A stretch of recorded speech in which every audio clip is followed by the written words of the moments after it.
É, tudo bem, Gustavo? Tá.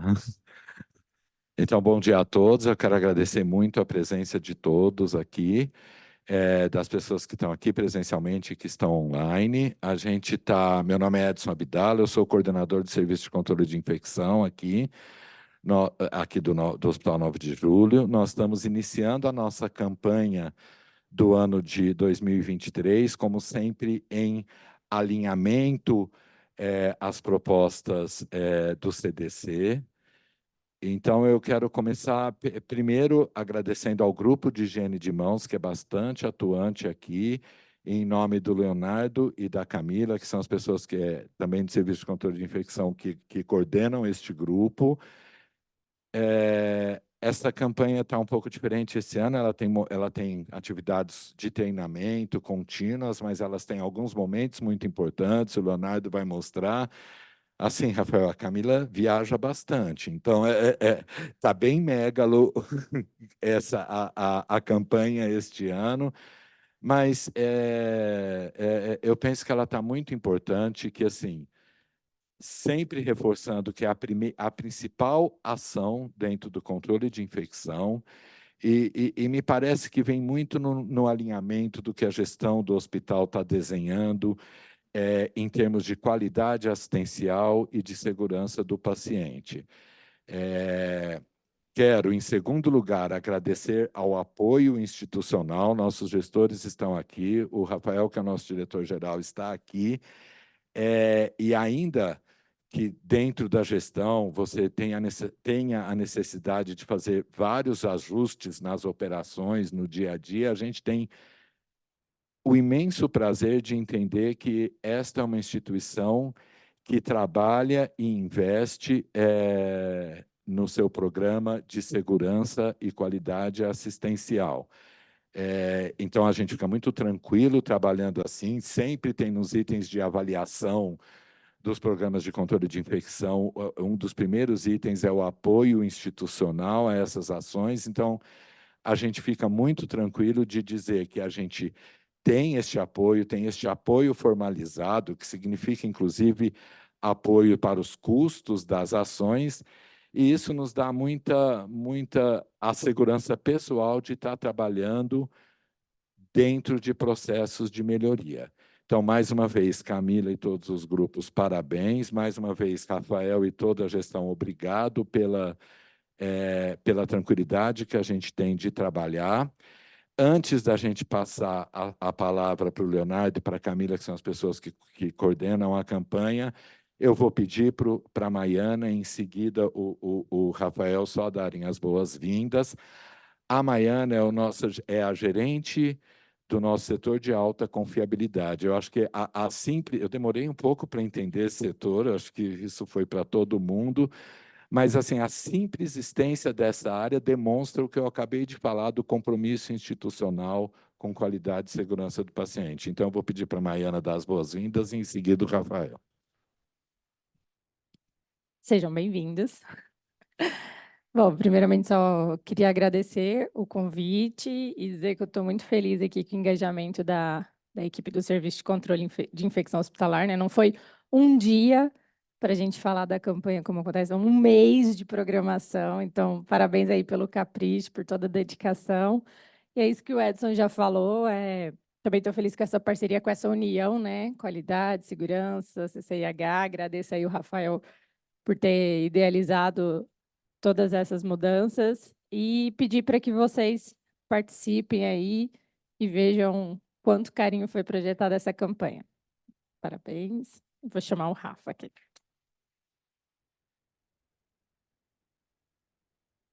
Bom dia, pessoal. Primeiro, eu queria parabenizar, né, acho a todos pela iniciativa. Acho que é um evento certamente fantástico. E acho que o Edson foi feliz aqui na fala e a Maiana também. A gente vem passando, acho que dentro da DASA, eu acho que é bem claro de quando a gente uniu aqui a operação de hospitais e diagnóstico para a construção da nossa rede, qualidade e segurança sempre foi uma prioridade. Eu era responsável, né, inclusive, pela toda a área médica, de qualidade, segurança e governança clínica da companhia na operação dos hospitais, antes de vir para o 9.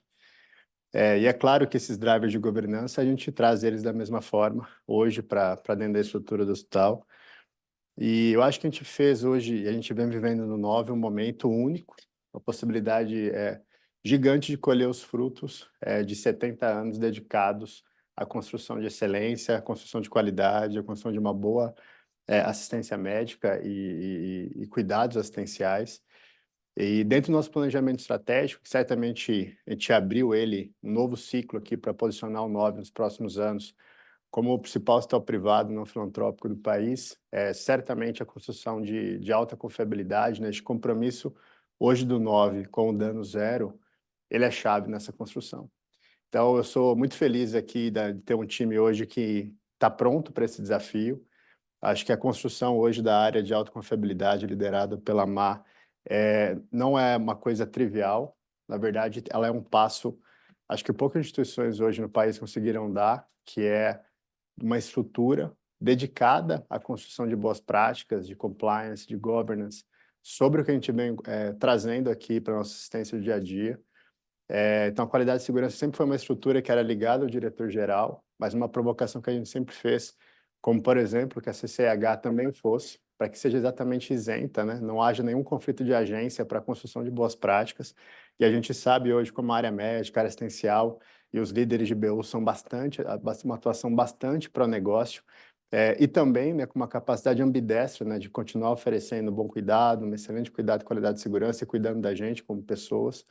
Então, acho que a construção de uma área de autoconfiabilidade certamente marca a história da qualidade e segurança do 9 de julho, e eu tô muito seguro que é o caminho certo a seguir.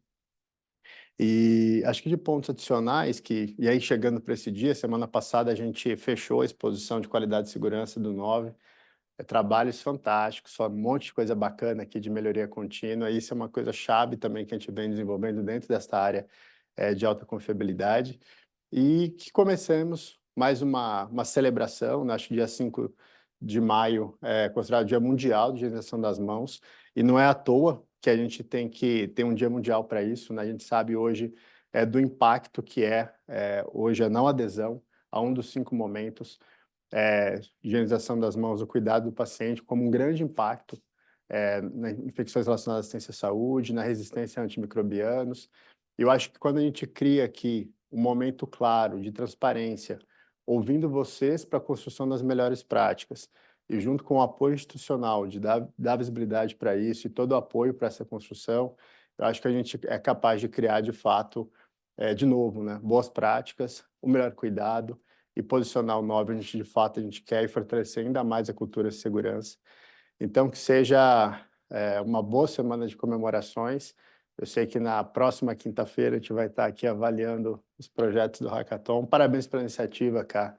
Fantástico aqui, Cá, Edson. Acho que vai ser certamente muito bacana. A gente vai ver uma parte deles aqui bem legal que está sendo construído. E eu acho que aproveitem. Momentos como esse são chaves para a gente criar awareness, né? Criar conscientização. E conscientização aqui é chave. E contem comigo, com toda a tríade de alta liderança para dar apoio para que a gente continue fomentando as melhores práticas de qualidade e segurança, transformando o NOB de fato nesse farol para o sistema, que é o que a gente quer que ele seja. E esse é um compromisso nosso, uma responsabilidade social grande, inclusive, seja com a DASA e seja com o setor, né, divulgando as melhores práticas. E eu tenho certeza aqui que será momentos de muito aprendizado e trocas, tá bom? Então, acho que era isso que eu tinha para compartilhar. Acho que bom evento para todos. Passo para quem? Camis? Não, vamos lá, Leonardo, pode abrir, e quero já agradecer, depois a Camila apresenta os convidados que a gente tem. Leonardo, você vai apresentar?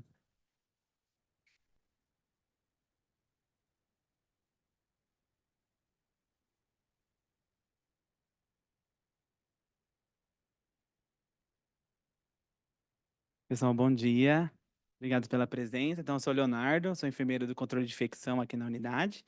E eu vou falar um pouquinho para vocês da nossa campanha, tá? O que a gente pensou. Então, todo ano a gente para e pensa, o que a gente vai ter, né? Então, a doutora Camila, ela sempre nos provoca. A gente precisa ser diferente do ano anterior. Então, ela, em dezembro, ela já começa, gente, segunda quinzena, e aí, a campanha de higiene das mãos, né?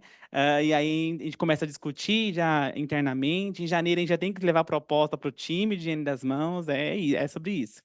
E aí a gente tenta cada dia, né, cada ano, né, Fabi, melhorar.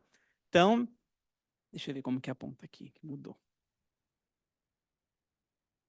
Não tá passando. Ah, foi. Ia apontar aqui, né? Tá. Então, só para contextualizar, né? Então, dia 5 de maio é comemorado mundialmente o Dia da Higiene das Mãos. Né? O tema desse ano foi promover o conhecimento, capacitação, ou seja, a competição de histórias e como a gente engaja as equipes através de treinamentos, tá? Então, esse aqui é o slogan da campanha, um dos, né, da campanha mundial. E a nossa campanha, ela inicia hoje, né? Então, ela vai até 29 de maio com o tema É Tempo de Inovar, tá?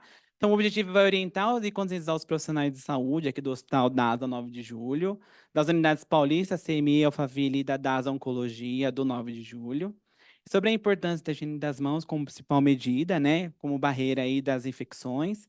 E aí, a gente vai manter aqui na lombada o nosso tema só para conscientizar. Para quem não conhece, esse aqui é na nossa mascote, o Eu Lavo. Tá ruim de apontar. O Eu Lavo, né? O Eu Lavo, ele nasceu na campanha passada, então a gente fez um concurso interno, onde as pessoas tinham que mandar as artes, né? Para a gente ter essa mascote no nosso time. E aí foi muito legal, a gente teve bastante participação. E aí o nome, depois a gente fez um fórum interno e escolhemos. Então, esse aqui que é o nossa mascote. Então, como aconteceu a nossa construção, né? Então, em dezembro, na verdade, eu não coloquei aqui, a gente começou a discutir em dezembro. Em janeiro, a gente começou a pensar na programação da campanha da higiene das mãos. E em fevereiro, a gente teve discussão com o tema na reunião interna do SCH. Então, aqui em janeiro foi só os líderes do grupo. E aí, em fevereiro, a gente abriu a nossa proposta para o SCH geral, o que a gente estava pensando, para a gente poder colher informações e ideias. E aí, em março, a gente levou o tema da campanha para a nossa comissão interna, né? Então, a gente precisava da deliberação da diretoria e dos líderes gerais. E aí, sim, em abril, a gente conseguiu. Na verdade, que em março a gente teve a aprovação, a gente já começou a correr atrás. E abril e maio o planejamento, a organização e até aqui a execução.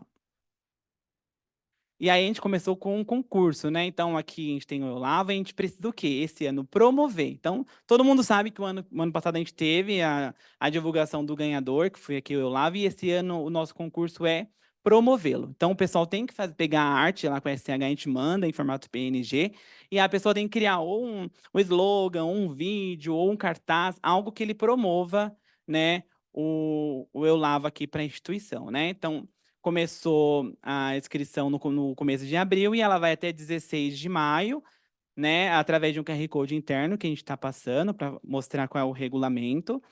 E aí o QR Code leva para esse post, né, onde mostra que a gente precisa divulgar o nosso Eu Lavo. E aí as pessoas que forem escolhidas vão ser premiadas com um vale viagem da CVC, né? Então podem até 4 participantes, né, por promoção. E aí, se a pessoa fizer sozinha, ela leva os 4 vouchers, né? Então, aí fica a dica. Então, até 16 de maio a gente está recebendo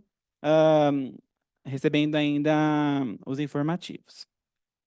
Aqui é um pouquinho do regulamento, não vou mostrar, mas só para dizer que tem um regulamento, qual formato que tem que ser, como tem que ser enviado, tá? E aí a gente tem a parte A moça que ganhou o Olavo foi proibida de concorrer esse ano. A moça que ganhou o Lavo, por coincidência, um ano anterior a gente fez um concurso que era de mãos, né? Tinha uma mão de gesso, e aí a pessoa tinha que fazer uma arte com aquela mão de gesso, e ela ganhou. Então, ela ganhou 2 anos consecutivos, tá? É uma moça da governança, acho que ela não está aqui. Esse ano ela deve virar júri e não concorrer, né? E legal mesmo que por 2 anos consecutivos foi uma pessoa da não assistência que ganhou, foi bem legal. Aqui é o nosso envolvimento do paciente, né? Então, a gente pensou num forro de bandeja para que o paciente se sentisse incluso no processo, né? Então, a gente criou aqui os 5 momentos pro paciente, né? Então, ó, já higienizou as mãos hoje? A prevenção começa com você. Higienize bem as mãos para prevenir as infecções. Então, antes das refeições, ao entrar e sair do quarto, depois de usar o banheiro, quando alguém da nossa equipe entrar no quarto, isso aqui é um espelho, né? Então, se alguém da equipe entrar no quarto e ele higienizar as mãos, ou a pessoa vai ficar constrangida e higienizar as mãos também, né? E aqui, ó, antes e depois de tocar as feridas, porque o paciente acaba tocando, né? Ele toca o curativo, ele toca o catéter, então é uma ideia dele se conscientizar de toda vez que ele tocar ali, ele higienizar as mãos, tá? E aí aqui tem um QR Code para o paciente participar. Então, ele vai escanear e esse scanner vai levar para um Forms. E aí lá tem algumas perguntinhas. Ah, olha, nossa equipe está higienizando as mãos. Olha, o que você acha disso? E no final ele tem que colocar um colaborador que ele acha que é um case de sucesso ali para a higiene das mãos. E aí, esse colaborador, quanto mais citado, a gente vai premiar por bloco, né? A pessoa vai ganhar um voucher da Renner por bloco. Unidade de internação, UTI, CME, vão ser premiados os colaboradores que foram mais citados, tá? Aqui, só para vocês terem uma ideia, é um forro de bandeja com parceria do pessoal da nutrição, né? Gostaria até de agradecer, né, o apoio de sempre. Eles sempre nos apoiam, né, para que essa informação chegue no paciente. Isso é bem interessante. Por isso está separadinho aqui, ó, quente e frio, porque a bandeja ela é bipartida, né? Então, são dois forrinhos que colocam na bandeja.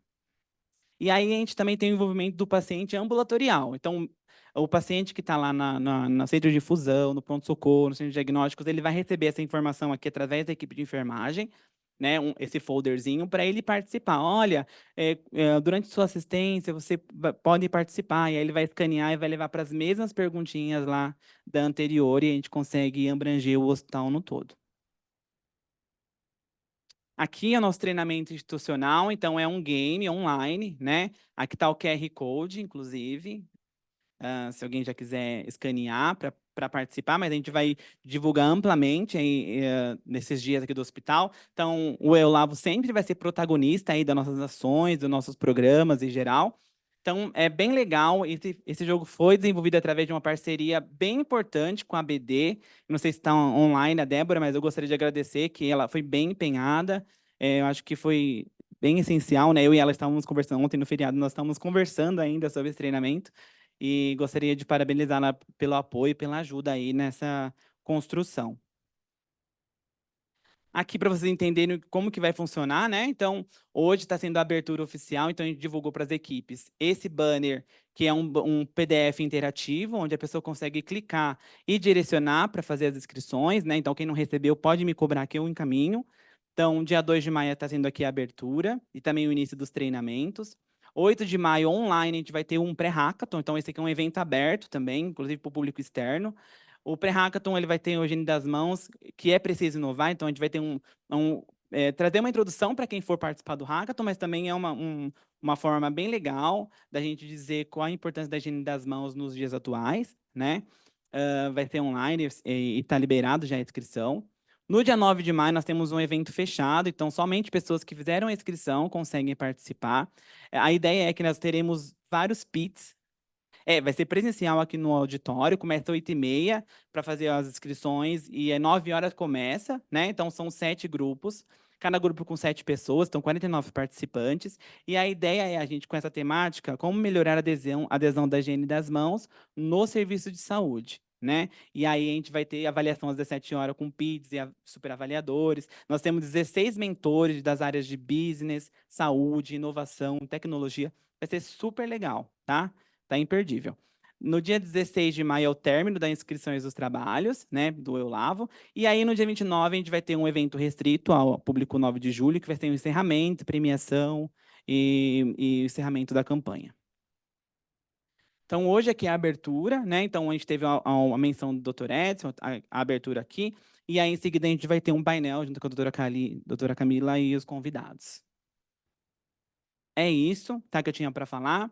Eu gostaria de agradecer nossos patrocinadores, né, a Rio Química, a Mafra, a Pfizer e a BD, né, tudo está acontecendo aqui graças a eles, ao apoio. Alguns são bem íntimos nas questões de tratativas, estão perguntando, estão vendo o que está acontecendo. E aí a gente também tem aqui novamente o regulamento do concurso, né, incentivando aí o pessoal participar. É bem importante e o prêmio está super legal, tá bom? Obrigado, gente.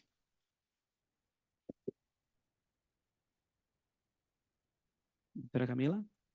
Então, vamos lá. Acho que agora são os meus slides, né? Tá. Tá bom. Beleza. Apertar e segurar forte e puxar, tá bom. Bom, pessoal, antes de mais nada, eu gostaria de agradecer a todos vocês pela presença. Gostaria de agradecer também, mais uma vez, aí, a nossa diretoria. Tá ligado, né? E o time de higienização, o grupo de higienização das mãos, que tem vários representantes aqui hoje, estou vendo a Grazi, mas tem muito mais gente aí, que trabalha com a gente aí, a Adri, que está aqui da qualidade, que trabalha com a gente aí incessantemente para melhorar a adesão à higiene de mãos na nossa instituição, né? E essa campanha, ela é uma campanha diferente mesmo, porque a gente planejou eventos para a semana toda, e para o mês todo, na verdade, os treinamentos vão até dia 31 de julho, tá? Então, os eventos da campanha vão até 29 de maio, mas os treinamentos vão até 31 de julho. E aí, um dos assuntos que a gente resolveu abordar nessa campanha foi exatamente esse, os principais desafios para o envolvimento do paciente na higienização das mãos. A gente sabe, é fato na literatura, que a higiene de mãos é a forma mais barata e eficaz de prevenir as infecções, né? E é fato na literatura também que a maior causa de morte nos hospitais hoje são as infecções. A causa de maior morte nos hospitais é a sepse nas UTIs, e quem causa sepse são os micro-organismos, né? Então, a causa é a sepse. E a gente pode prevenir isso se a gente fizer a higiene de mãos de forma correta. Também é fato que os pacientes, que muitos trabalhos mostram isso, e a gente trouxe uma especialista nisso para contar para a gente, que o envolvimento do paciente muda o curso do paciente em relação à sua doença, muda a jornada dele em relação à sua doença. Quando a gente tem um envolvimento do paciente, a gente tem um resultado muito melhor no cuidado. Então, por que não trazer isso para a higienização das mãos e tentar melhorar isso? A gente não vai responsabilizar o paciente, mas a gente vai compartilhar com ele essa questão. Então, para isso, conforme eu for chamando, eu vou lendo, eu gostaria que vocês fossem sentando. A gente convidou um painel de especialistas na área para poder conversar um pouquinho sobre isso com a gente. Então, a Fernanda Justo, Décio Bozola, é médica infectologista pela Escola Paulista de Medicina, tem título de especialista em infectologia pela Associação Médica Brasileira, é mestre em Ciências pela Unifesp e atualmente é médica do Serviço de Controle de Infecção Hospitalar do Hospital Sírio-Libanês. A Júlia Ieco é enfermeira especialista em prevenção e controle de infecções e tecnologia da educação. A Júlia é doutora em enfermagem, docente do mestrado profissional de enfermagem do Einstein e consultora técnico-científica em segurança do paciente e prevenção de infecção. Obrigada, Júlia. Gostaria de convidar a Maiana, que é a nossa gerente de alta confiabilidade. A Maiana é enfermeira, é doutora pela Universidade Federal de Goiás, na área de temática de segurança do paciente, com realização de doutorado sanduíche na Universidade de Montreal, no Canadá, e é especialista em gestão e saúde pelo Instituto de Ensino e Pesquisa do Hospital Sírio-Libanês. Obrigada, Mai. E a minha quase conterrânea, porque meu coração é meio duvidocense, a doutora Régia Adamos. A doutora Régia é médica infectologista, formada pelo Instituto de Infectologia Emílio Ribas, é coordenadora de controle de infecção do Hospital São Luís Itaim da Maternidade Star e é médica de controle de infecção no Instituto Emílio Ribas. Muito obrigada a todas pela presença. A gente vai distribuir os microfones e a gente já começa. Vamos lá. Quem já me conhece sabe que eu sou uma pessoa que trabalha muito nas redes sociais e eu gosto muito de redes sociais como forma de divulgar educação e treinamento. E aí eu fui nas redes sociais perguntar para as pessoas como anda o envolvimento do paciente na higienização das mãos e a maior parte delas respondeu que está tentando. Mas o que surpreende é que 33% responderam oi. Tipo, o que é isso, né? E só apenas 11% tem um projeto de envolvimento do paciente realmente implantado. E aí eu realmente falei, bom, a gente precisa discutir isso, a gente precisa conversar mais sobre isso, né? E aí o Eulavo fez uma pergunta para as pessoas nas redes sociais, perguntando para elas o que era envolvimento do paciente no cuidado. E aí as pessoas responderam o seguinte, responderam que é informar o paciente sobre o risco e as formas de prevenção. Teve gente que respondeu que é tornar o paciente uma barreira na prevenção de eventos. E teve gente que respondeu que era o envolvimento do mesmo em seu cuidado, ser ativo e consciente dos planos de ação. E aí vem a outra questão, né? É importante envolver o paciente no cuidado? E por que é importante isso? O que as pessoas responderam? Elas responderam que o paciente é uma das barreiras para que não aconteça o erro e responderam que é para o paciente melhor aderir à proposta de treinamento. E aí, Eu queria perguntar para a Maiana, que é a nossa especialista em envolvimento do paciente, né? O doutorado dela abordou isso. Mai, o que é envolvimento do paciente no cuidado e qual que é a importância de envolver o paciente no cuidado? Eu já quero saber quem são os respondentes ali. Sigam a Camila no Instagram. Eu acho que o pessoal foi muito feliz nessa colocação. Então, o envolvimento do paciente é a gente mudar essa chave cultural, né? Do paciente ser um mero receptor de cuidado, ser um agente passivo da assistência à saúde e tornar ele um membro do time, da equipe assistencial que cuida e que está interessado na sua promoção de um cuidado seguro. Então, é essa mudança de chave, e para isso, obviamente, tem uns caminhos que a gente vai falar mais para frente, mas de conscientizá-lo sobre a importância do papel dele na prevenção de falhas e na responsabilização aí por um cuidado seguro. E a importância é a gente ter fortalecido ali o paciente como uma última barreira, né? Então, sempre naquela apresentação clássica de segurança do paciente, quando a gente tem o queijo suíço, que são aquelas fatias que representam todas as barreiras até chegar ao incidente, até o incidente atingir o paciente e causar o dano.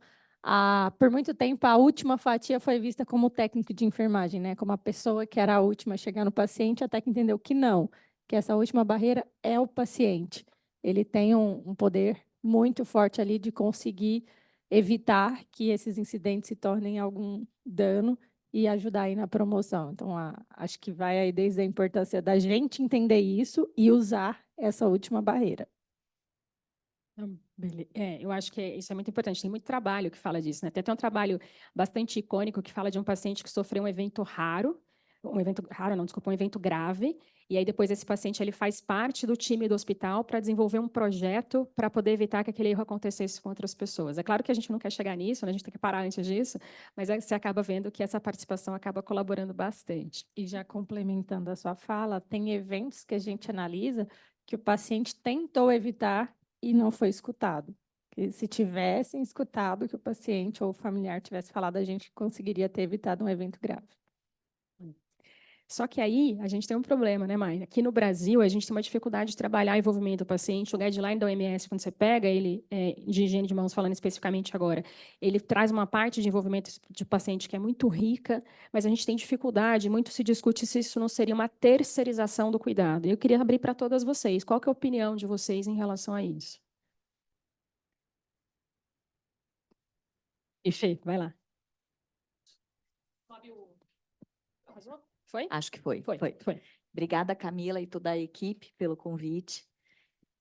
Eu acho que, sim, a gente tem uma questão cultural que a gente vem mudando, né? Então, ficava aquela questão, se eu estiver dentro de um avião, o piloto tem que saber dirigir, como assim vai me responsabilizar por aquele avião? Mas a ideia não é essa, né? Então, como vocês já bem disseram, né? A Mai falou, então, é o paciente como protagonista do cuidado dele, construir também aonde ele quer chegar. Então, a gente já tem isso com outras patologias, então, por exemplo, o paciente diabético, ele precisa entender o que é a doença dela, né? E acho que a higiene das mãos tem tudo a ver com isso, né? Então, ele é a última barreira, sim, mas até para ele poder saber como é que tem que ser feito, ele precisa entender e ser envolvido. Então, por exemplo, o uso da luva, né? Tem alguns pacientes que exigem uso de luva, e isso não necessariamente é adequado. Então, ele precisa entender para até saber o que exigir e como se cuidar, né? Vou deixar aqui também para as colegas. Só comentar, quando a gente vê aquela política do cuidado centrado no paciente, que está tão, né, difundida aí hoje em dia, uma das coisas é educação e empoderamento do paciente no seu cuidado, né? Eu acho que talvez lá atrás se pensava muito isso, como que eu vou abordar um profissional para ele fazer tal e tal coisa? Ele deveria saber, faz parte da formação dele, como que eu vou me sentir né, falando alguma coisa para ele. Mas a partir do momento que o paciente ele passa a ser o centro do cuidado, ele também tem que entender ali toda a relação, né, entre o profissional e o cuidado e o que ele pode mudar, o que ele pode servir como lembrete, como alerta, até como, né, de forma educada e entendendo o papel dele também.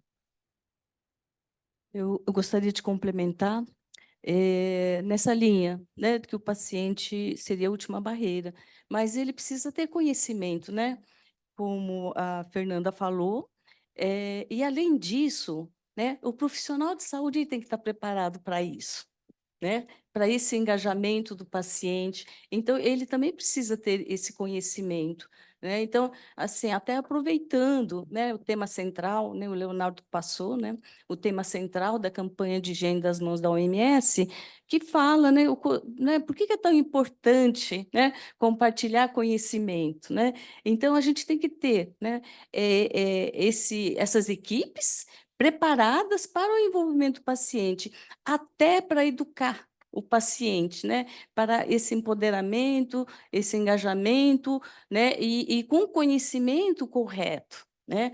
Eu me lembro que quando a gente começou no Einstein, com preparação alcoólica nos quartos, né, os dispensadores, principalmente na oncologia, os pacientes começaram a reclamar.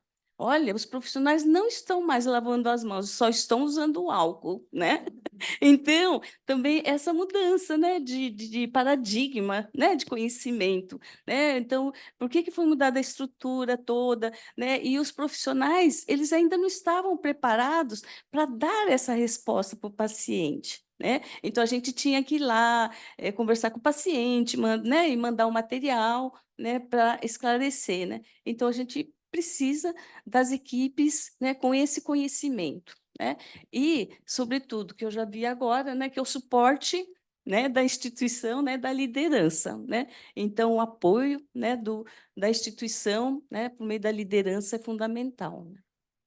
E só complementando, Cá, eu lembro de, há uns 10 anos atrás, quando saiu alguma reportagem de algum evento que aconteceu com dano grave e foi para a mídia, e aí a instituição teve seu posicionamento e colocou, né, dentre as ações lá, tinha essa questão do papel do paciente, do acompanhante, de ter uma atuação ali. E eu lembro que foi uma repórter que estava falando muito infeliz na fala dela, que assim que voltou para ela falou assim, olha só, agora além de pagar pelo serviço, a gente vai ter que atuar também.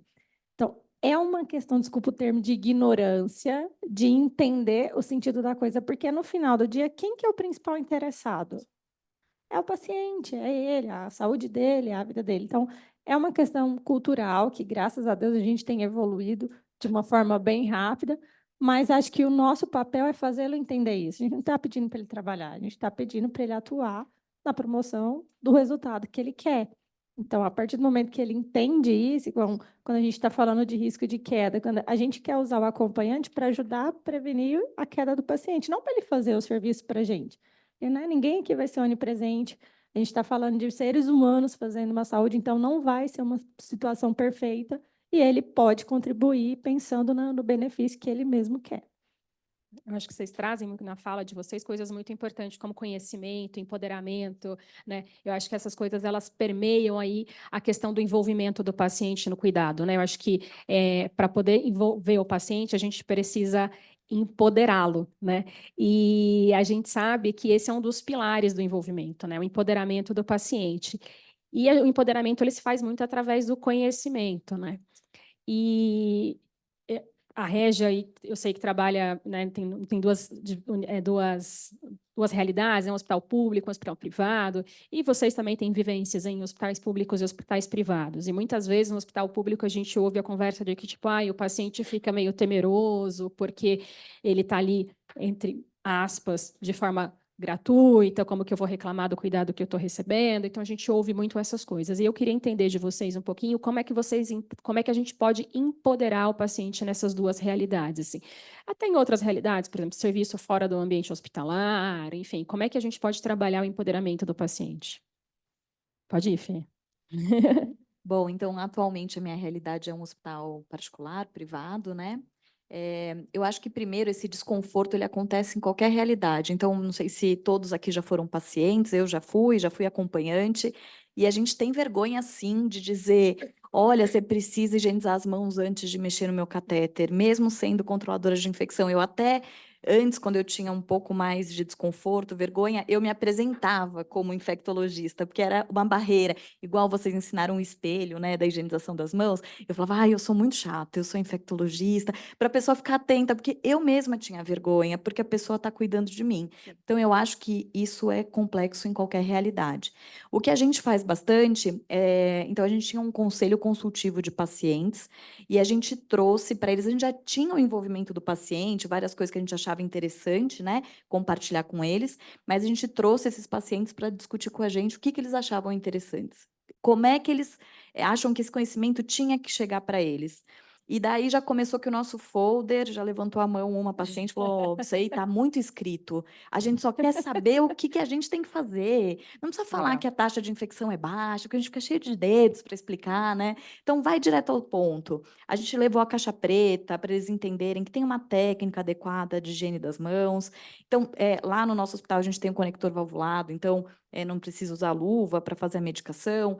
Muitos pacientes achavam que a luva era importante, muito mais do que a higiene das mãos. Então, a gente foi conversando com eles, entendendo como é que era a abordagem na pediatria, como é que era na oncologia, porque apesar de serem pacientes, eles também são diferentes. Então, eu acho que, para a gente, o que mudou bastante foi trazer eles e perguntar, olha, a gente tem esse conhecimento técnico, como que vocês gostariam de receber? Então, foi algo interessante da Eu nossa acho que vivência. trazer o paciente para junto da gente é muito importante quando a gente fala em envolvimento, né? Ju, você quer falar, Júlia? Eu acho que a minha realidade é mais parecida Tá. com a Fernanda, né, que eu trabalhei no Hospital Albert Einstein, e é interessante porque quando em 2004, 2005, a gente tinha a intenção de envolver o paciente na higiene das mãos, o marketing falou de jeito nenhum.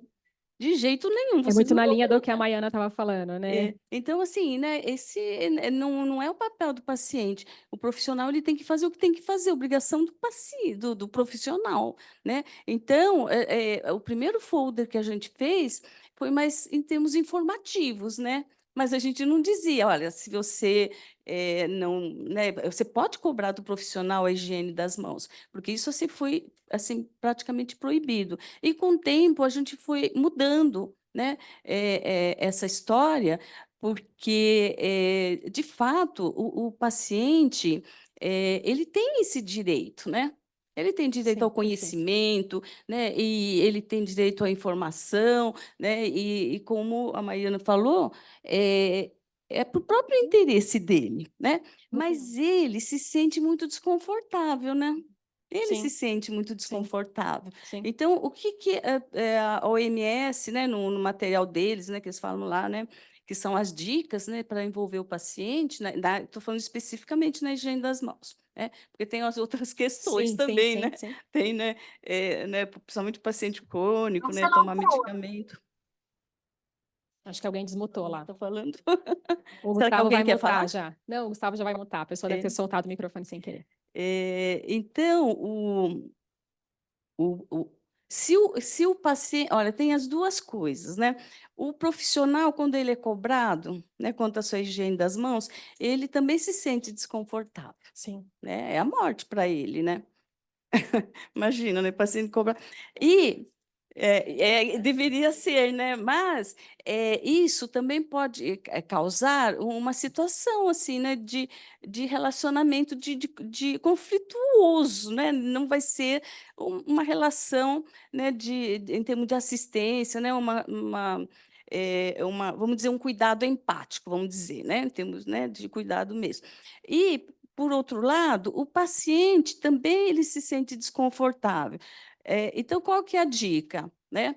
Que o profissional ele fale para o paciente, sabe? Ele dê abertura. Olha, né, você pode cobrar dos profissionais a higiene das mãos, né? Então, eles têm até sugerido os botões, né? E que também essa perspectiva, né, em termos de percepção, também muda, né, conforme o tipo de paciente. Por exemplo, na pediatria, a participação dos pais, né, não precisa nem Sim. pedir para participar. Os pais vão participar, né, principalmente a mãe, né, que nem uma leoa, né? Não vai mexer no meu bebê, né? Então, E assim, na Quando a gente pediatria, tem né? pet, Até acontece isso também. Quando a gente leva o pet no veterinário, é a mesma isso, coisa. né? E até assim, né? Na pediatria, né, já tem trabalhos mostrando, né, que se a criança levanta uma plaquinha, né, já lavou as mãos, né, já higienizou as mãos, ninguém vai se sentir desconfortável, né, com a criança, né? Então isso depende muito, né, dessa perspectiva, né, dos vários atores, né, na Você higiene traz das uma mãos, coisa né? importante, Júlia, que o guideline da OMS fala e que os outros trabalhos que trabalham com envolvimento do paciente de forma geral falam, que quando a gente fala de educação, não é educação só do paciente, é educação do profissional também, porque realmente receber esse feedback negativo, seja para qualquer situação, como na queda que a Maiana falou, ou na situação de higiene de mãos, acaba sendo, às vezes, uma barreira para o profissional, né? Então, a educação, nesse sentido, ela é uma via de mão dupla, né? Não, e tem outra coisa, o paciente, se ele não é convidado, né, a cobrar, entre aspas, a higiene das mãos, ele tem um comportamento diferente. Ele pode cobrar mais do enfermeiro, do técnico, do fisioterapeuta, mas do médico ele se sente, né, meio acanhado, né? Não vou, do médico não vou cobrar. Então também tem essa diferença, né? É, Como que é, Regia, nas bom, duas eu tenho uma frentes? experiência interessante no privado, né, no São Luís. A gente fez um trabalho assim, a gente começou numa UTI, na abordagem inicial do paciente, o diarista ia falar toda aquela fala inicial, aqui na UTI vai fazer isso, aquilo, e você, quando a enfermagem ou alguém vier tocar no seu catéter, tocar em algum dispositivo, examinar você, você pode e deve questionar se ele já higienizou as mãos. E aí, paralelamente, a gente fez um treinamento com os profissionais na época. E a coordenadora da UTI também se envolveu, a supervisão de enfermagem, que é que eles deveriam receber essa cobrança, né, de forma tranquila. E a gente também perguntava no meio do caminho, e aí, como é que foi ser cobrado? E eles falavam, ai, olha, é difícil. Às vezes eu fazia, né, eu higienizava as mãos lá fora, e aí eu entrava no quarto e o paciente me perguntava, vamos dizer assim, olha, eu acabei de higienizar, mas eu vou higienizar de novo na sua frente, tá bom? E também tinha essa questão do médico. Alguns, né, como o médico é externo, e às vezes o médico é o do paciente, aquele médico que ele já conhece, que internou ele lá, ele falava, eu ficava muito constrangido de questionar o doutor tal, que já é meu médico há 20 anos, como que eu ia, de repente, mudar meu comportamento em relação a ele, mandar ele higienizar as mãos? E é engraçado que a enfermagem se sentia cobrada, alguns queriam responder de forma mais agressiva, alguns queriam dizer, não, tudo bem, eu vou fazer isso, eu estava só arrumando as coisas aqui, já ia passar um alquinho na minha mão, tranquilo. Então, eu acho que tem caminho, né? Eu acho que tem espaço. E você falou uma coisa interessante das mães. A gente teve uma experiência no hospital público com as mães de Neo.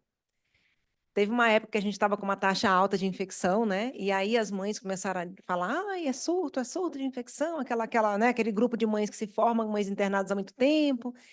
E aí a gente resolveu que era hora de conversar com as mães. Então foi a gente da CCH, a supervisão, explicamos que não era um surto, tivemos alguns casos e a gente estava tudo controlado, tinha que se acalmar.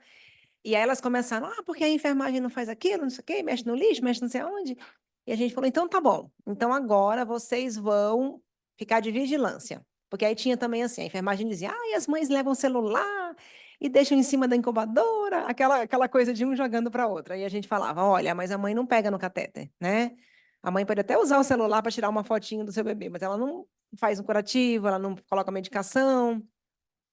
Então tá bom, as mães agora, a gente conversava com as mães, vocês vão ter que agora identificar quem não faz e vir comunicar para a gente, pode cobrar e pode até comunicar a enfermagem. Mas, assim, teve uma boa aderência um certo tempo, depois virou uma guerra isso. E a gente... Aquela coisa que se virou contra, né? Porque quando eles viam alguma mãe conversando com a gente da CCH, por exemplo, essa mãe aí, ela não faz nada correto, já vai falar que a gente também não faz. Então, assim... A gente, não, gente, em vez de serem parceiros, começaram a ficar super... Aí a gente, não, gente, calma, a intenção não era essa, a intenção era vocês, de certa forma, questionarem, ficarem mais atentas, mas mãe, por exemplo, em pediatria, em NEO, é uma ótima, vamos dizer, candidata ajudar. para ajuda nesse sentido. Elas entendem o problema, elas querem ajudar, elas ficam atentas, Então, assim, elas seriam até auditoras se a gente desse um checklist na mão delas, né? A gente, falando nessa questão da paciente, a gente vai trazer uma paciente hoje, porque eu acho que nada mais do que discutir o envolvimento do paciente que trazer um paciente para contar como foi isso para ele. A Mai vai resolver esse problema para a gente. Tudo que vocês falaram aí, porque a Maiana é especialista nesse assunto. Mai, como é que a gente resolve tudo isso aí que elas falaram? A questão do profissional, a questão do paciente, como que a gente trabalha isso? Do mesmo jeito que eu puxei para o lado que precisa ter uma mudança de cultura do paciente, precisa ter do profissional, gente. Isso é uma questão puramente de maturidade profissional. A partir do momento que a gente entender que aquela atitude, ela vai nos ajudar a não errar, ela vai salvar nosso Corém, nosso CRM, né? Vai reduzir o risco de perda. E eu lembro, eu não sei se todo mundo participou, mas no último Dia Mundial de Segurança do Paciente, que era de envolvimento, eu trouxe um vídeo do caso da Josie King, né? Que foi aquela criança que morreu depois que aconteceu uma sequência de falhas lá no John Hopkins. E aí eles fizeram, obviamente a gente depende da ZH para fazer essa sensibilização. E aí depois que passaram compartilhando toda a experiência, quando tem um relato de uma enfermeira que quando ela estava lá, a mãe, obviamente mãe, de novo, tem esse papel natural, ela pediu o prontuário. Quando alguém pede o prontuário, a gente já... Ixi, né? Que para quê, né? Achando que vai contestar. E a enfermeira perguntou, por que você quer ver? Ela falou, porque meu filho está internado há vários anos, eu já detectei vários erros no passado, eu quero confirmar se está tudo certo. E aí a enfermeira, entendendo o papel daquilo, ela falou, por favor, eu vou te mostrar todas as vezes, sempre faça esse cheque comigo. Então, é a gente mudar de chave junto aí ao paciente, é a gente ter essa maturidade de entender que ele está fazendo o papel dele, que a gente quer isso, e de aceitar aquilo sem achar que está criticando, está duvidando do nosso potencial. E o medo da represália, ele acontece, né? Quantos relatos aqui de medo de questionar. Então, para o paciente fazer esse papel que a gente quer, a gente tem que deixar ele à vontade com essa segurança psicológica de poder intervir. Então, vamos acolher e vamos receber isso de uma forma positiva. Não, isso é tudo muito importante. E eu acho que, assim, quando eu estava convidando vocês para fazer o painel, eu conversei um pouquinho com a Júlia, e a Júlia contou para mim que ela estava tinha orientado algumas teses em relação ao envolvimento do paciente em higienização das mãos. Então, eu queria saber de você, Júlia, qual que é a importância que você encontrou nessas teses que você orientou com as suas alunas? Como que foi isso, essa experiência aí de trabalhar o envolvimento do paciente? Então, na verdade, teve uma aluna minha que fez, né, no mestrado profissional, ela desenvolveu um instrumento para avaliar a percepção do paciente quanto ao seu envolvimento na higiene das mãos dos profissionais, né, dos profissionais de saúde, né? E, então, o que essa pesquisa mostrou? Que quando o paciente ele é convidado, né, a participar, né, ativamente na higiene das mãos, né, ele não se sente desconfortável, se sente bem à vontade de cobrar da mesma maneira do profissional da enfermagem, médica e outras categorias, tá? Não deu diferença estatística. Agora, quando ele não é convidado, daí tem a diferença estatisticamente significante do médico, cai bastante, né, essa, né, vontade de cobrar do médico. Que legal. E a outra coisa que também foi perguntado, se ele gostaria de ser envolvido ativamente ou passivamente, ou os dois. Tá? Então, a maioria respondeu ativa e passivamente, e um pequeno número ativamente. Olha só. Tá? E com relação, né, aos métodos, né, de orientação, né, o que o paciente gostaria, né, de receber? Seria manual, folheto, explicação presencial, né, orientação presencial ou vídeo, né? Então, a maioria, na verdade, escolheu cartazes. Ok. Cartazes, né? Então, é passivamente, né? Sim, sim, Então, sim. né, ele não quer se envolver ativamente. E o vídeo, eles assim, não escolheram assim como Porque eu acho que o vídeo seria muito mais explicativo, né? Do que um cartaz, né? Como, né, a Fernanda falou, né? De repente, um folheto que tem muitas informações, o paciente na internação, ele recebe, não vai ler, vai, né? Deixar lá, né? Bom, e vídeo ficou praticamente em último lugar, né? E daí, na segunda pesquisa, que foi no Einstein, que foi desenvolvido vídeo explicando para ele sobre a higiene das mãos e que ele poderia participar ativamente, né? Daí foi perguntado, o que você achou do vídeo, né? Assistindo o vídeo, você participaria ativamente? Daí, assim, 80% respondeu que sim, né? Uhum. Então, eu acho que a estratégia utilizada para dar as informações para o paciente faz diferença, Sim. sabe? Então, a E gente nos diversos precisa cenários, né, Júlia? saber, Talvez não é uma receita de bolo, talvez o que Não, seja para uma sim. população seja diferente Né, para então, outra, isso que né? eu ia te falar. A gente tem que foram 2 pesquisas com pacientes, né, em 2 instituições diferentes, em tempos diferentes, e também são respostas diferentes, né? Então, as barreiras são diferentes, inclusive com um profissional de saúde, né? Então, mais recentemente, foi feito um grupo focal com profissionais de saúde de uma unidade, perguntando, né, como que ele se sente, né, com relação ao envolvimento do paciente na higiene das mãos, sabe? Então, assim, a grande maioria começa assim, não, eu não me sinto confortável, sabe? Tipo, né? Embora, você veja, né, numa instituição que já vem falando isso há muito tempo, mas na prática, né, ainda isso não está tão presente, né? Os profissionais ainda se sentem desconfortáveis, né? E, no fim, os profissionais mesmos chegam à conclusão que é um direito do paciente. Esse é um direito do paciente. Sim, Né? exatamente. A gente recebeu com um pouquinho de atraso, 11h20, então eu vou levar até meio-dia e vou atrasar só um pouquinho a fala da nossa paciente. Mas a gente já está caminhando para os 10 minutinhos finais. Essa conversa é bom que passa rápido, né? Se tivesse uma cerveja aqui, a gente ia até amanhã falando desse assunto. Eu vou...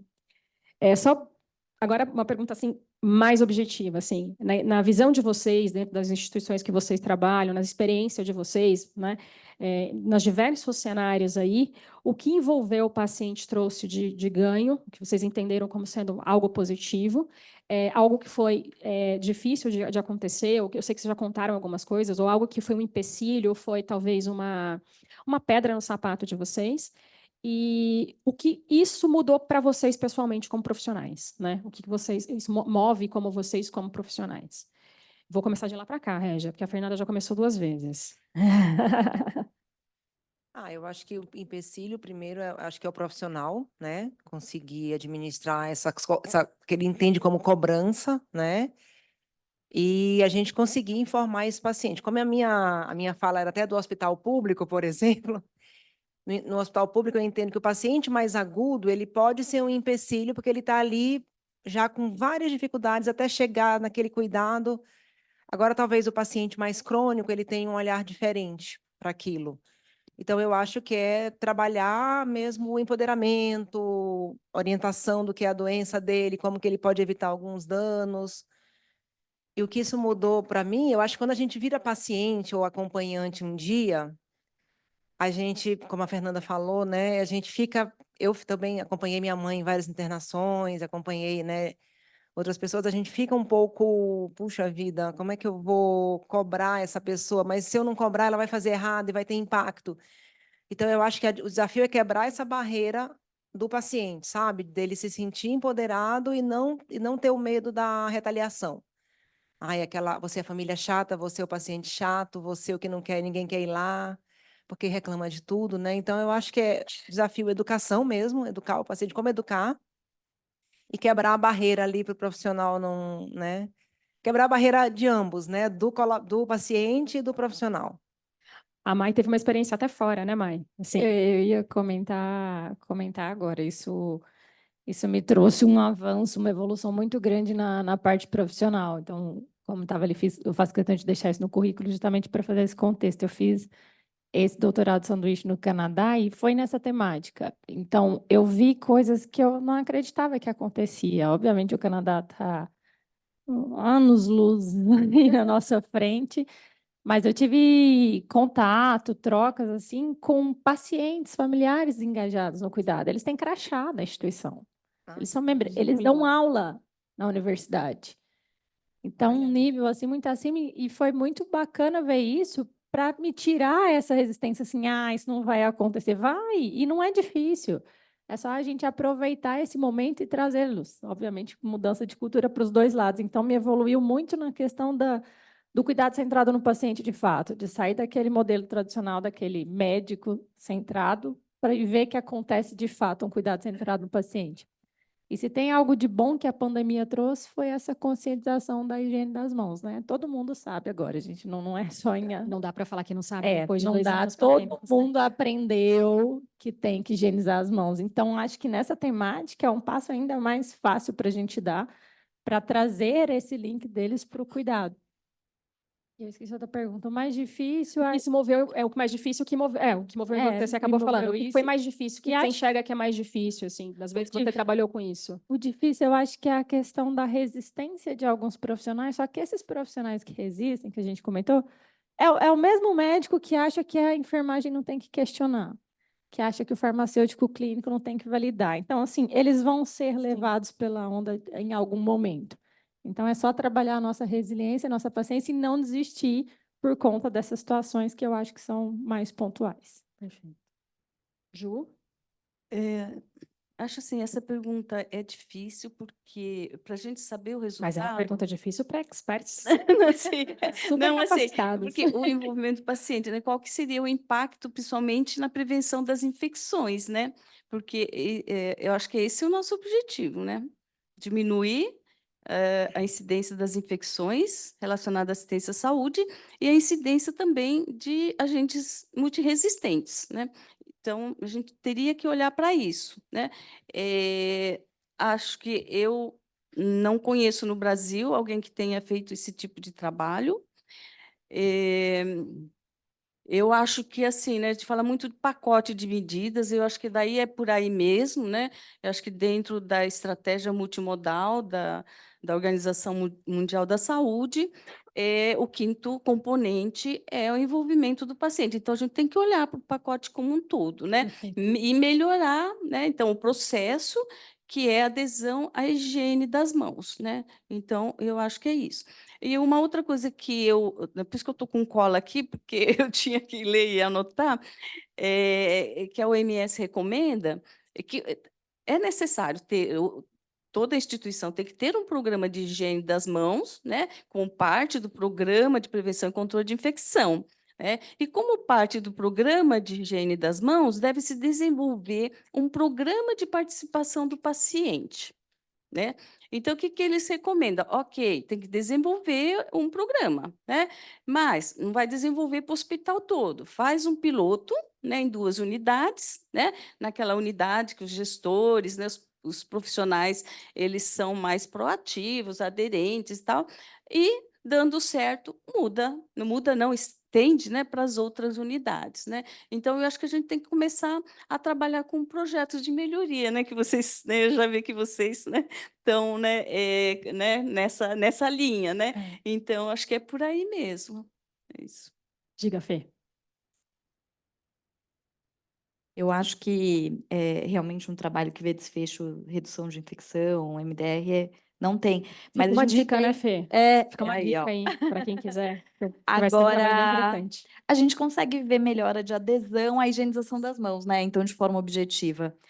Eu acho que, assim, o que foi transformador para a gente foi essa questão de envolver esse núcleo consultivo dos pacientes. Eu achei E isso também, sensacional, Fernanda. Sensacional. e entender uma coisa que a Júlia falou, que assim, por exemplo, num grupo eles não gostavam de vídeo porque tem uma coisa geracional.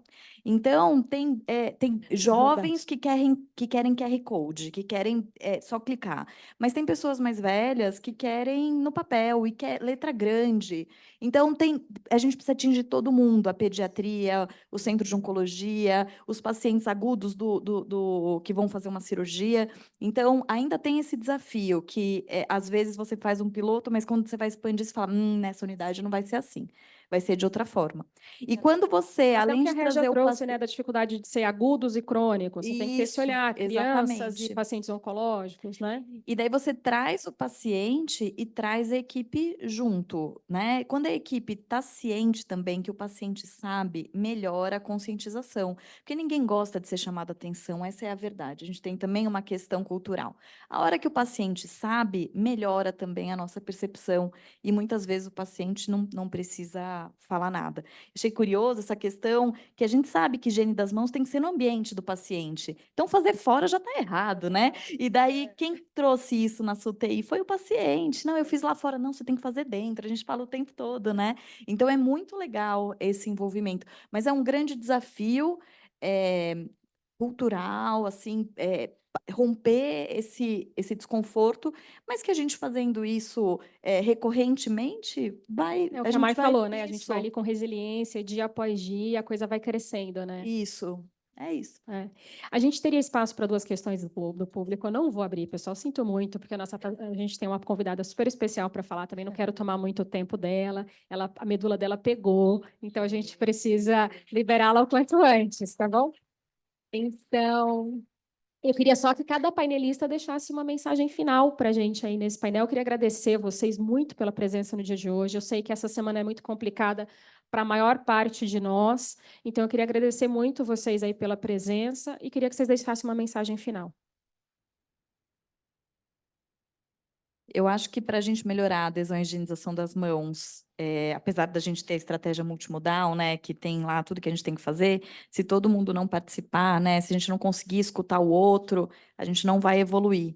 Então, a gente tem a nossa receita, mas juntos, né, todos somos mais fortes e a gente consegue ter um cuidado melhor.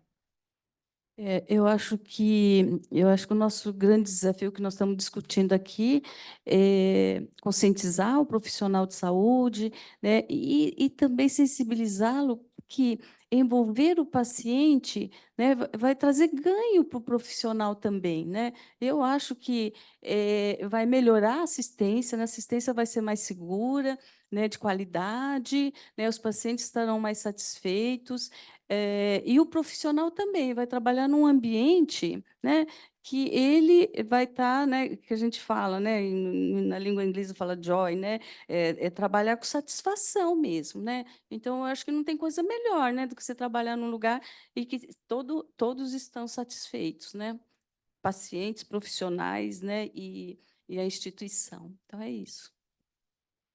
Eu vou resumir em duas frases aqui, mas no sentido de troca. No sentido de troca. Então, assim, seja o profissional que você escolheria se fosse paciente, e seja o paciente que você gostaria de ter na sua escala profissional. Boa. E por último, eu acho que cada unidade, cada setor deve criar um jeito de todo mundo se cobrar de forma amigável. Eu acho que isso vai ser acho que a gente procura isso, né? Eu falar para você, olha, passa o alquinho na mão aí, lembra lá, todo mundo criar uma forma amigável de se autocobrar e cobrar o próximo, para que isso fique um clima gostoso e não de animosidade. E lembrar que a higiene de mãos é um passo primordial para a prevenção. Então, todo mundo todo mundo sabe, talvez, um momento de criar um link ali gostoso de todo mundo se cobrar, incluindo o paciente também, porque ele é um promotor da sua saúde. Quando a gente chegar nisso, eu acho que a gente vai conseguir, talvez, uma adesão ótima, satisfação plena e talvez taxas de iras tão baixas como a gente sonha, né? Eu queria dizer que, assim, eu acho que a fala de vocês é muito feliz aqui no final, nessa questão de que a gente tem muito a caminhar ainda, né, pelo que a Mai falou, mas eu acho que a gente precisa começar. Eu acho que esse é um começo, a gente começar a discutir esse assunto é muito importante nas nossas instituições, porque se a gente nem começar a discutir, a gente não vai caminhar com isso, né? E a gente está promovendo um hackathon aí que vai acontecer na semana que vem, que a estratégia é exatamente melhorar a adesão dos profissionais da saúde e higiene de mãos, e esses grupos vão trabalhar várias enfim, formas de melhorar isso, e a gente talvez possa começar a pensar em lançar mão de tecnologia para fazer isso, né? Eu sei que existem várias tecnologias aí, umas muito acessíveis, outras não tão acessíveis assim, mas acho que é uma coisa que a gente pode começar a trazer para dentro do nosso dia a dia para a gente poder conseguir melhorar essa adesão dos profissionais na higienização das mãos, né? Então, acho que como recado, fica aí para todo mundo que participou, aí, seja online ou presencial, eu cheguei a ver, ele tinha mais de 70 pessoas online, a gente tem um público grande aqui, eu acho que fica aí o agradecimento a vocês por dispensarem um período do dia de vocês para participar da gente com esse evento, e a tarefa de casa, de pensar aí na sua instituição, a começar a trabalhar o envolvimento do paciente, porque os dados de literatura são muito consistentes em dizer que isso melhora desfecho, sobre todos os aspectos, sobre prevenção de iras, mas sobre o desfecho final do paciente, que é um paciente que vai de alta para casa e que possa compartilhar aí tempo com seus familiares, seus parentes, seus entes queridos, né, com uma boa qualidade de vida. Então, muito obrigada a todos vocês. Eu vou passar para o Léo, para ele poder... e muito obrigada a todas as panelistas.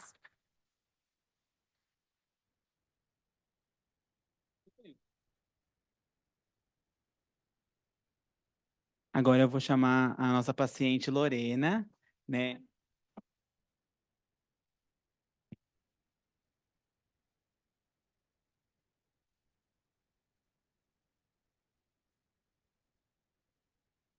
Bom dia a todos. Peço desculpas por não ter acompanhado o evento desde o começo, porque hoje era o dia da minha consulta, coleta de exame, então eu estava lá embaixo com o Dr. Celso Arraes. Meu nome é Lorena, eu tenho 39 anos, eu sou de Ilhéus, na Bahia, moro em Salvador, e no ano passado, em setembro, eu fui diagnosticada com leucemia mieloide aguda. Eu estou tremendo, não é de nervosismo não, tá, gente? Também é, mas é porque os imunossupressores me fazem tremer. Eu sou casada, eu sou mãe de 2 crianças, o Ravi, de 5 anos, e a Luna, de 3. Então, vocês podem imaginar como foi muito difícil para mim receber esse diagnóstico de leucemia. Na primeira consulta com a médica, eu apenas sentei na frente dela, sem saber ainda que eu tinha leucemia, e falei: eu tenho 2 filhos, eu estou muito nervosa. E aí ela falou: eu te entendo. Então, foi tudo muito rápido, os exames foram rápidos, o diagnóstico foi rápido. E eu comecei o meu tratamento lá, em Salvador, e eu precisava fazer um transplante de medula. A minha médica de lá, a doutora Mariana, maravilhosa, me indicou o Hospital 9 de Julho, a equipe do doutor Celso Arraes. Então, graças à minha equipe médica, ao doutor Celso, a toda a equipe desse hospital, que é incrível, eu hoje estou curada, estou aqui podendo falar com vocês.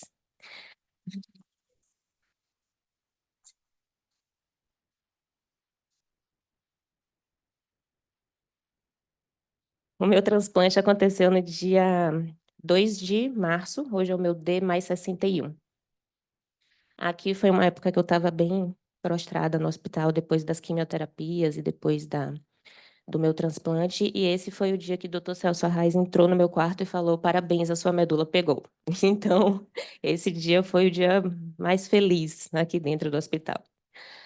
Eu não sabia que existia um dia de conscientização de higienização das mãos. Depois que eu fui convidada para participar desse evento, eu fui fazer uma pesquisa na internet e eu percebi, né, que esse dia aconteceu por causa da pandemia e tomou uma proporção muito grande. E eu fiquei muito feliz, muito lisonjeada de ser convidada para vir aqui falar sobre isso. E esse pouquinho que eu pude ouvir aqui no final tem muito a ver com o que eu passei, porque quando eu me internei da primeira vez lá em Salvador, um médico infectologista, muito maravilhoso também, entrou no meu quarto e falou assim: olha, eu preciso te dizer algumas coisas que você precisa levar muito a sério. Higienização das mãos foi uma das principais coisas que ele falou. E ele disse assim: você precisa ficar atenta se as pessoas que estão entrando no seu quarto para manipular você, para manipular o seu acesso, estão higienizando as mãos. E se elas não lavarem as mãos, você precisa lembrar. E aí eu falei: ah, claro, ótimo, pode deixar que eu vou fazer isso. Mas, gente, é tão constrangedor quando um profissional de saúde entra no seu quarto e não lava as mãos, e você, paciente, que está ali vulnerável, que está ali abatido, precisa olhar para a pessoa e falar assim: oh, por favor, você pode lavar suas mãos porque eu estou imunossuprimida, porque a minha imunidade está baixa. e eu preciso que suas mãos estejam limpas para você me manipular, né? É muito constrangedor. E assim, eu precisei fazer isso algumas vezes lá. E eu lembro de um dia que não foi nem higienização das mãos, foi o uso de máscara. Porque o que acontecia no hospital lá? Eu tinha que internar várias vezes, porque eu tinha vários ciclos de quimioterapia, e depois da quimioterapia minhas plaquetas caíam e eu precisava internar. E todas as vezes que eu internava, eu ficava num quarto diferente, num andar diferente, com uma equipe diferente. E às vezes, quando o andar da oncologia não tinha vaga, eu ia para um andar diferente. Então, eu lembro uma vez que eu fiquei num andar que era de cirurgia. Eram pessoas que tinham passado ou iam passar por cirurgia. E um médico entrou no meu quarto sem a máscara. E aí eu fui brincar com ele. Falei assim: ah, doutor, vou te dar uma bronca, hein? Você tá sem máscara. Você pode colocar máscara, por favor? Porque eu tô com a imunidade fraca. E ele me deu uma bronca. Ele falou assim: não, porque quem tem que estar com máscara é você. A gente não precisa, a equipe, nananana. E eu fiquei extremamente envergonhada. Então, assim, isso é real. Existe esse constrangimento do paciente de pedir isso para um profissional de saúde, até mesmo porque lavar as mãos é o básico do básico. Então, você nunca imagina que vai precisar pedir para um técnico, um enfermeiro ou um médico lavar as mãos. E existe essa outra parte da retaliação, que é real, né? Porque algumas pessoas têm ego inflado. Então, isso aconteceu comigo. Mas, assim, aqui no Hospital 9 de Julho, a minha experiência foi muito, muito positiva. Muito mesmo. A equipe daqui sempre foi muito cuidadosa. Todas as pessoas que entravam no quarto passavam álcool ou lavavam as mãos. Então, eu nunca precisei me preocupar com isso nesse hospital. E isso é muito maravilhoso, gente, porque quando você é paciente e está ali, fraco, vulnerável, triste, estressado, são tantos procedimentos que a gente passa, o nosso corpo fica assim tão acabado. E você tem tantas coisas na cabeça, né? Tem gente que fica deprimido, você fica pensando no seu futuro. Eu tenho filhos, então, assim, pensar, ainda se preocupar se a equipe que está cuidando de você está com as mãos limpas para poder lhe manipular, é uma coisa assim que não deveria nem existir. Isso deveria ser uma coisa que já está arraigada em todos, né? Mas aqui nesse hospital eu percebi que isso já é realmente uma cultura da equipe. Nunca precisei chamar a atenção de ninguém. Até os fisioterapeutas, quando me levavam para fazer as atividades com pezinhos, quando eu voltava para o quarto, eles falavam: ó, lava as suas mãos porque você pegou nos pezinhos lá fora e tal. Então, assim, eu percebi que realmente isso é uma coisa que já está arraigada aqui, é uma cultura desse hospital. E isso me deixou muito aliviada, porque era uma preocupação a menos para mim como paciente. Isso é, assim, realmente maravilhoso. Eu não tenho o que reclamar de vocês. Parabéns para vocês. Então é isso, a minha experiência, eu já passei por muitas experiências, algumas negativas, algumas positivas, e eu estou muito feliz de estar aqui hoje, podendo dar esse depoimento para vocês. Esse aqui foi o meus parabéns do dia da pega da minha medula aqui na equipe do 9 de julho. Eles me deram bolinho, me deram balões. A minha estadia aqui foi muito boa. A equipe daqui é muito cuidadosa, muito maravilhosa. Eu só tenho a agradecer a vocês.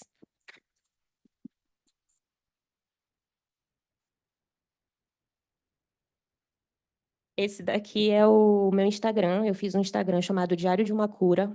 Assim que eu fui diagnosticada, eu sou jornalista, eu gosto muito de escrever. Então, isso daqui foi uma forma de eu conseguir passar o tempo e aliviar minha atenção também, né, no pós-diagnóstico. E eu uso esse Instagram. No começo era mais uma ferramenta para mim, assim, para eu me sentir melhor.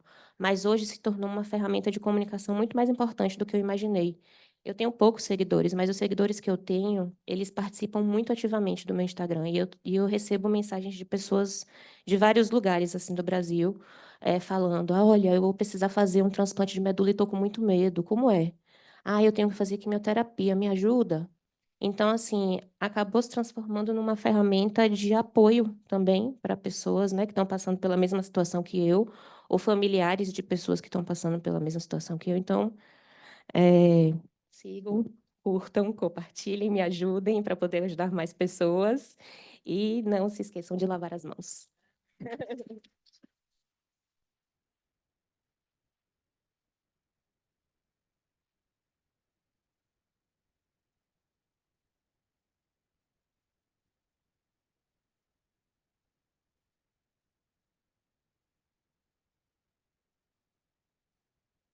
Muito grato, Lorena. Assim, eu estava comentando com a colega ali que você expressou muito das coisas que eu fico, às vezes, tentando me colocar como paciente, não tive a experiência de ser, e você expressou muito das coisas que eu penso, que eu sinto. Eu já conversei com a equipe, né? É muito interessante ver você falando da sua experiência, do sentimento, de alguma indignação, às vezes, né? Porque eu tenho que fazer isso, parece um absurdo, né? Como eu tenho que fazer isso? Por outro lado, como as nossas panelistas falaram, da importância de fazer isso. Você me tirou muito dos preconceitos que eu tinha. Além de me emocionar muito, você me tirou muito dos preconceitos. Pessoal, acho que um evento maravilhoso. Léo, Camila, parabéns. Todos, exceto os online, convidados para um café aqui do lado. Quem está online vai tomar um café em casa aí, ou no trabalho. Um E a abraço. lista de presença que está passando, por favor, gente. Quem não assinou, por gentileza.